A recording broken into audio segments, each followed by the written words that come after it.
Hello everybody and welcome back to another video on my channel, Sume Panther, and as you can see we are back in Breaking Point for today's video. Now today's video is based off something I really get asked a lot about.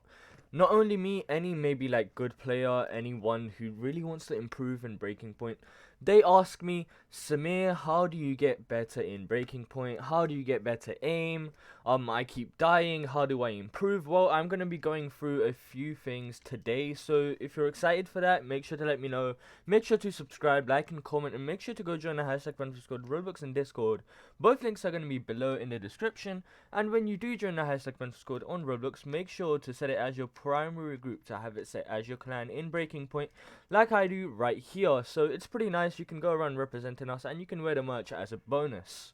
And quick announcement, tournament is going to happen very soon. For those of you unaware, I have a cosmic in my inventory, and when I have a cosmic in my inventory, obviously that means it's tournament time. So tournament is going to be happening soon, so if you want to be updated about that, make sure to go join the hashtag Phantom Squad on Discord. The link is going to be below. Alright, so you clicked on this video to find out how the heck to get better in Breaking Point. Now I'm not going to give you like 50 points to do. I'm gonna give you a few points, and they are based off a few categories. Now for example, we're gonna have aim, movement. Those are the two main things you want to do. And the third thing is mental control. Now this might seem a bit stupid, it might seem a bit, like out of category, but you want to stick around if you really want to improve in Breaking Point. So let's get into it. So first of all, what do I mean by mental stability? Now, what I mean by mental stability or mental preparation is that you have to be calm. You can't be ragey. You can't just rage out when you get killed. When you get a kill, you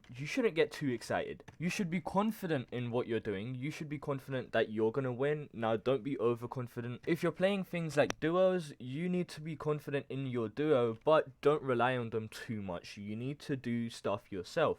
What I usually do to start concentrating, now concentrating is the main thing you want to do. It really helps out. It personally really helps me out too. So what I usually do to concentrate is just sit there, tell myself to concentrate, relax, and it usually works. What you need to do is look at your aim, and your aim is to get kills and get the win. Now if you're mentally prepared to win, the probability of you winning is probably pretty high. So confidence, don't talk down on yourself, don't go around saying that your aim is bad, don't go around doing that type of stuff. Be confident, don't be overconfident, and don't be underconfident. That's basically the mental stability thing all in one place. Next thing is movement. Now movement, this kind of like links in with aim as well, but it really helps out. So I'm gonna mix these two categories together, movement and aim. And what I mean by movement, there is a few points you have to learn if you want to improve. Like what I personally do, like when I 1v1 people, I let them have the first like 1 or 2 points, and then I look at their movement. I study their movement, the way they move, because most players really make the huge mistake of doing the same exact movement every time. Now those players are easy to track onto, and maybe we can find some type of example here. Now you're asking me, Sam, how the heck do you study movement? Now we are sitting here AFK for a bit because I don't want to hop into round just to demonstrate this. So we have a kill row or duos round happening right now, and what you want to do is just stand there, maybe like AFK, or you want to actually be in game, looking at people, how they move. Now you're looking at, for example, 5LSG. Now you're looking at her, she goes left and right, and then she throws, then she maybe jumps a little. Now this girl right here, she jumps before throwing, that guy is spam jumping. You get the point. So you want to look at people's movements, and that kind of tells you a type of like thing where exactly you want to shoot. If you know where a person is going to move to, you know where to shoot towards. Now we're done with the studying movement. Now the next step is always change your movement. Now what do I mean by changing your movement? Well, what you want to do for changing your movement, let's hop back into my VIP server for this. Into my VIP server now. So changing movement. Now you're in round. First round, first kill, what you want to do is maybe like move left and right, have a little jump in the step, that type of thing. And then next round, what you want to do is not do the same thing, because for people that are watching the video, maybe they already know to study people's movements. Now if you have the same exact movement every single round, every single time you get a kill, they will know where exactly to shoot to get you. Now, you don't want to make that your weak point. You don't want that to happen. So what you want to do is always change your movement. You don't want to have the same movement over and over again.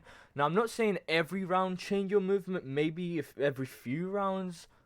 That should be the movement category kind of summarized. Now we're going towards the final category, which is the aim category. Now, for aim, people ask me, how the heck do you get headshots? Now, some people do it without trying. Some people are just naturally good. Now, if you play Arsenal, or if you play any types of other FPS games, maybe, it really helps out. Now, what I do usually is I play different aim-based games like Cat, Arsenal, Phantom Forces, and of course Breaking Point. Now, what this does is it kind of gives you some type of muscle memory. Now, obviously, all of these different games have different types of skill sets and different types of aims required. Obviously, there is different physics in different games, but you get the point. You get used to aiming towards headshots. Now, the way you get headshots, you don't want to aim for the head. That's the big thing you don't want to do, because you have a big chance of missing. You might go over, you might go to the side. You don't want to do that. What you want to do is aim for the torso. People say it's about hitboxes. No, it's nothing to do with hitboxes. I can do the same thing with the default knife as I can do with, say, like Cosmic here. And it's nothing to do with the knife you're using. You have to hit near about the torso instead of aiming for the head. Now, I'm not saying getting headshots doesn't give you headshot. That is not what I'm trying to say. If you hit towards the head, obviously you are going to get the headshot, but you are more likely to miss the shot rather than hit it. Next thing people really are frustrated about, and I do it a lot as well. Now, getting chased. I hate being chased. Everyone hates being chased. How do you avoid that? So, what you want to do with chases is, chases are usually running behind you like this, jumping, spam jumping, or maybe they're just stabbing, just walking behind you. What you always want to do, if they are spamming, spam jumping especially, you want to aim for their feet, their legs. You don't want to aim for the head or torso. Now, this is because when someone spam jumps, you see their legs on the floor like so, and then when they jump, the legs kind of come towards the torso. Now, you have a higher chance of hitting them if you hit the legs rather than going for the torso or head. Obviously, I'm not trying to get headshots when I'm trying to save myself from a chaser here. So, you're getting chased, you want to aim for the legs. That's the main thing. The last point I would like to make about aim is when you're aiming, when you're in game, and what you want to do is not just have your cursor just aiming exactly at the person. You don't want to just have it there. It just standing still there doesn't really help. Now, if you do sports in school or wherever, people tell you, the PE teacher would tell you, you have to move around, bend your knees, be ready to move around. Now, it's kind of the same thing with aiming. What you want to do is always have your cursor moving around. Now, when you're in game, what you want to do, like, kind of circle the cursor, so there's a higher probability of you being nearer to the person and hitting them rather than you just standing there with your cursor in one place, which really isn't going to help you too much. So, quick last summary: mental preparation. You have to be ready, you have to be confident. Don't be overconfident. Don't listen to toxic people. Toxic people are there to put you down. Movement, you want to keep your movement different, and you want to study other people's movements. Now, don't do this to the whole server. Maybe just do it to people you keep dying to. Movement is down and mental stability is down. What you want to do next is aim. Aim for the torso if you want to get headshots instead of aiming for the head, because that would make the probability of you hitting the actual head or even the person themselves less likely. So you don't want to aim for the head, you want to aim for the torso. You're getting chased, go for the legs. Always keep your mouse moving, don't have it still in just one place. And hopefully you guys enjoyed today's video. Hopefully you learned something new. If it helped you out, make sure to let me know in the comment section below. Go join the #Discord, Roblox and Discord. Both links are going to be below. Tournament happening soon. Giveaways happening soon. And I'll see you guys in the next one. Goodbye. And quick little side note, if you do want me to answer any other types of questions you have about Breaking Point, make sure to comment them below. I do read all the comments and I will reply to you. And that is it. Goodbye.